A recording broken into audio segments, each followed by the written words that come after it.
गुरु प्यारी सात संगत जी, राधा स्वामी जी। सात संगत जी, हरि राम नाम का एक आदमी शहर के एक छोटी सी गली में रहता था। वह एक दवाखाने का मालिक था। उसे सारी दवाइयों की अच्छी तरह से जानकारी थी। 10 साल का अनुभव होने के कारण उसे अच्छी तरह से पता था कि कौन सी दवाई कहाँ रखी है।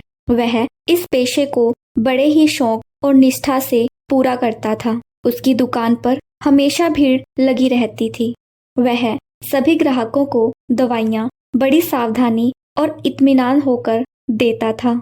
लेकिन सात संगत जी, उसे भगवान पर कोई भरोसा नहीं था। वह एक नास्तिक था। भगवान के नाम से ही वह चिढ़ने लगता था। घर वाले उसे बहुत समझाते थे, लेकिन वह उनकी एक भी नहीं सुनता था।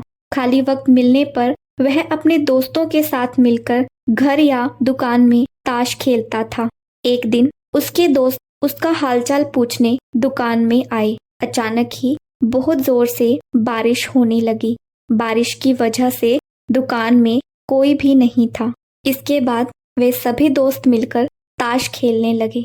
सात संगत जी, उसी समय एक छोटा सा लड़का दवाई की पर्ची लेकर उस दुकान में आया। उसका शरीर पूरी तरह बारिश में भीग गया था। हरि राम ताश खेलने में इतना मशगूल था कि बारिश में आए हुए उस लड़के पर भी उसकी नजर नहीं पड़ी। ठंड से ठिठुरते हुए उस लड़के ने दवाई की पर्ची उसकी ओर बढ़ाते हुए कहा कि साहब, मुझे ये दवाइयाँ चाहिए। मेरी माँ बहुत बीमार है, उनको बचा लीजिए। बाहर और सभी दुकानें बारिश की वजह से बंद हैं। आपकी दुकान को देखकर मुझे विश्वास हो गया कि मेरी माँ बच जाएगी। यह दवाई उनके लिए बहुत ही जरूरी है। सात संगत जी, इसी बीच लाइट भी चली गई और सब दोस्त जाने लगे। बारिश भी थोड़ी कम हो गई थी। उस लड़के की पुकार सुनकर ताश खेलते खेलते ही हरिराम ने दवाई के पर्चे को हाथ में लिया और दवाई लेने को उठा। ताश का खेल पूरा न होने के कारण अनमने से मन से अंधेरे में ही दवाई की शीशी उसको झट से निकाल कर दे दी। उस लड़के ने दवाई का दाम पूछा और उचित दाम देकर बाकी के पैसे अपनी जेब में रख लिए। लड़का खुशी खुशी दवाई लेकर चला गया। हरिराम आज दुकान जल्दी बंद करने वाला था। थोड़ी देर बाद ही लाइट आ गई और वह यह देखकर हैरान रह गया कि उसने दवाई की शीशी बदल दी है। जो दवाई उसने उस लड़के को दी थी वह चूहे मारने की जहरीली दवा थी, जिसे उसे किसी ग्राहक ने थोड़ी देर पहले ही लौटाया था। ताश खेलने की धुन में उसने अन्य दवाइयों के बीच में यह सोचकर वह शीशी रख दी थी कि ताश की बाजी के बाद फिर से उसे वापस उसकी जगह पर रख देगा। अब उसका दिल जोर जोर से धड़कने लगा। उसकी 10 साल की नेकी पर मानो जैसे ग्रहण ही लग गया हो। उस लड़के के बारे में सोचकर वह तड़पने लगा। उसने सोचा कि यदि यह दवाई उसने अपनी बीमार माँ को दी तो वो अवश्य मर जाएगी, और लड़का भी छोटा होने के कारण उस दवाई को पढ़ना भी नहीं जानता होगा। एक ही पल में अपनी इस भूल को वह कोसने लगा और ताश खेलने की अपनी आदत को छोड़ने का निश्चय कर लिया। लेकिन ये तो बाद की बात थी। अब क्या किया जाए? ना तो उस लड़के का कोई पता ठिकाना है, ना वह उस लड़के को जानता है। तो उसकी बीमार माँ को कैसे बचाया जाए? उस छोटे से लड़के की आंखों में कितना विश्वास था। हरिराम को कुछ भी नहीं सूझ रहा था। उसकी अब घर जाने की इच्छा ठंडी पड़ गई थी। दुविधा और बेचैनी उसे घेरे हुए थी और वह घबराहट में इधर उधर देखने लगा।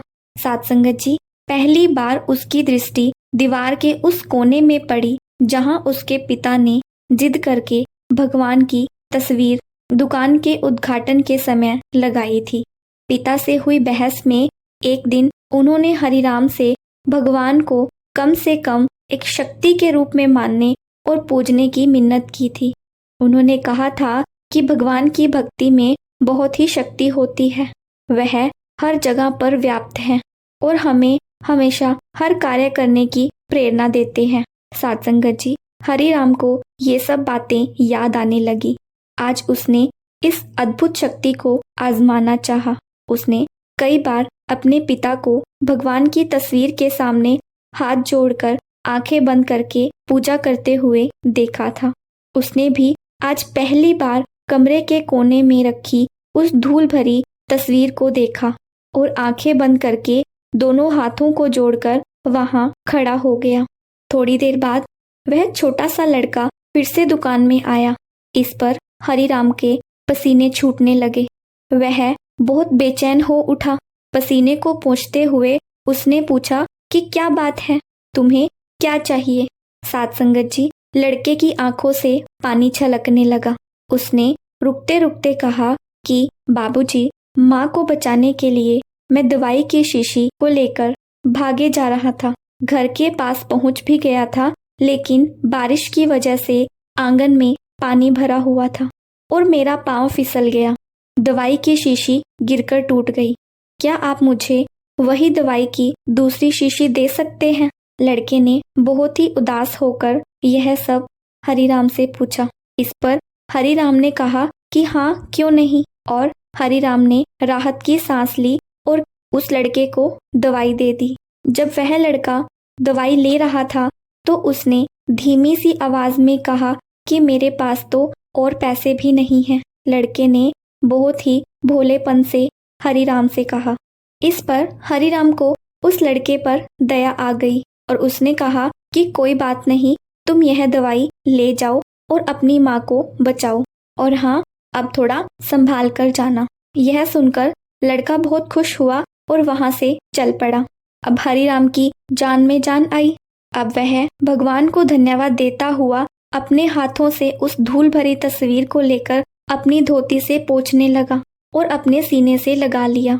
अपने भीतर हुए इस परिवर्तन को वह पहले अपने घर वालों को सुनाना चाहता था, इसलिए वह जल्दी से दुकान को बंद करके घर के लिए रवाना हुआ।